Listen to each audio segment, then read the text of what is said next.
the always liking someone. So Yeah. so again, like I don't have like a very long dating history, but I have a long crush history.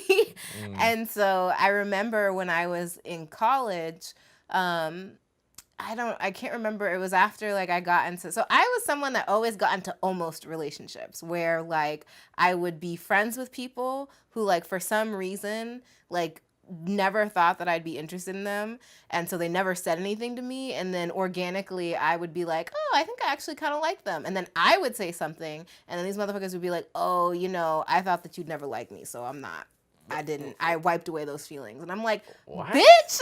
Like, why does anyone make a move? Like, what's with this weird back and forth of and it that's all? what makes me so mad, because this is why you need to shoot your shot, because you never know. And like, I would always get mad because I was like, well, when I felt it, I did something. So the fact that you felt it before and didn't do nothing is beyond me. But so that was kind of my life, which it was a lot of like almost relationships, but then people were like, well, I've put you in the friend zone in my head now. So I'm like, I don't want to take you out of that. They're like, I honestly think it's because I'm such a good faux therapist that they're just like, you give really good therapy, so I don't want to fuck that up. That's funny. Isn't that why you made the video the first video we were in on BuzzFeed? It was like, which one? Oh yeah, the one that was Let It Out. Yeah, because it was just like that was literally my life. It was like either I would ask and they'd say no, or I'd ask and they'd be like, oh well, I did like you, but now I don't. And I'm like, great.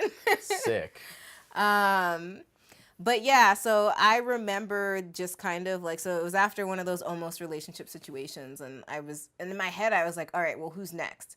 And I remember feeling uncomfortable about the fact that like I was like, because I think I was a junior in college at that point, and I just wasn't attracted to anyone younger than me. There wasn't really anyone older than me around to kind of think about, so I was just kind of like, oh, there's no one.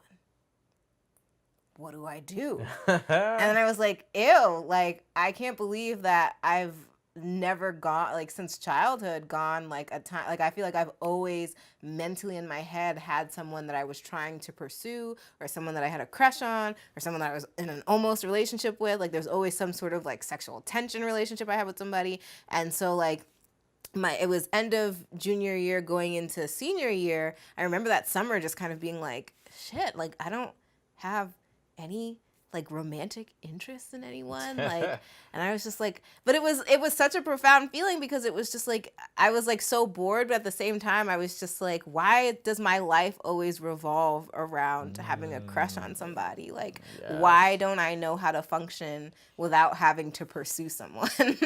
And it was just so like, this is nuts. And so what's crazy about that year though, and I think maybe that's also why I've gotten into very much of a like, I think it's so important for me to just focus on me, is that like, so that year, my senior year, I was just like, I want to make the most bomb thesis video that I could ever make, because like it was a requirement for me to do a thesis.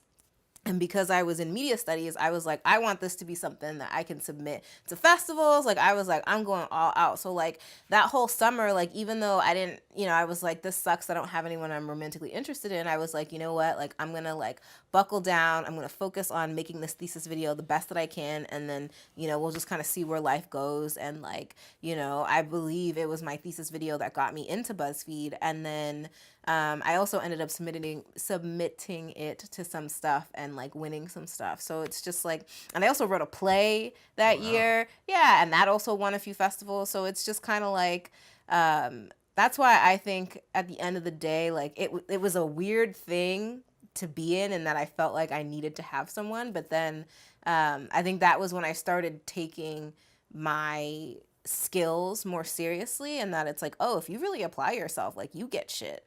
So it's just like, and I think that that's where I was starting to think about, well, what do I value more right now? Like, do I like winning shit or getting shit, or, do I want a relationship? And so, and I still struggled for a little bit after that. But now I feel like I'm in a much more committed place to like, there's only so much time in the world. Like, I just think for me, like I would die so unhappy if I knew that I didn't go after something that I wanted.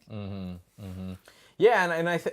And that's the thing, I think, as far as like, because we talked a little bit about this as far as like love, relationships, and career and everything like that, and we're pretty similar in that regards. But I think even for the people that say that relationships a little more on the priority list, which I think that's totally fine. Like whoever's listening to this be like, well, I love relationships, I want a relationship. That's fantastic. Yeah, that's dope. But you should still apply the same rules and principles and not just jump into something. I know so many people that just jump in relationships just to be in one, and they're not the right person. These people suck. Like you meet them, like, oh, this is my boyfriend Chad. I'm like, what's up, bro? I'm like, oh God, really? Like, okay, maybe the sex is good, but other than that, you know damn well you don't want to be with this guy. And it's always terrible when I see those like narratives, because I feel like because that is a little more higher on the scale there. You still got to pump the brakes and know, is this person for me or not? Yeah, and I would say, I mean, like I said, like I had that moment only because like literally there was no one else there, and it made me realize how uncomfortable I was with the idea of not having romance in my life. Because when you look at TV, and I'm starting to notice this a lot more, like women in TV shows always have some line. They always have to be pursuing someone. There always has to be some sort of love interest there. And I think that was the same kind of effect that I was seeing in my life, where it was just kind of like, wait, I can exist and not be pursuing someone, like, and not have that romantic storyline to my life. And I think that's where, it's so interesting how psychologists will go back and forth about whether or not media has an impact on people's behavior, because I totally think it does. In that, like, I mean, I saw it in myself. Like, it was just like, oh, like I have a storyline outside of my romantic relationship. So I would say, especially if you're someone that's a serial dater, I would take some time to like if you just get out of something, like as uncomfortable as it will feel, it was hella uncomfortable. Definitely like take some time for yourself and like, and think about like, why does it make you so uncomfortable to not have that romantic storyline in your life? And if anything, Shonda Rhimes, sister auntie queen Shonda. So I'm obsessed with it because she's someone who I feel like is really challenging women with her media to really think about like, why do you need that romantic storyline? Like, why is that your happily ever after? And it's not to say that you can't have it, but like, we are so conditioned by the things that we watch and the media that we consume to feel like that is so necessary that like when you are shown an alternative, and it's a very viable alternative, we'll often say like, no, that can't be. Why would she let her go off and live life without a man, like, or a partner? Like, I can't buy that. Or like, it's just seen as like such a negative thing. And like, I don't, it's one of those things where I'm like, of course companionship is nice, but I think for me at the end of the day, the companionship has value when you're with someone that you actually care about and not just with someone.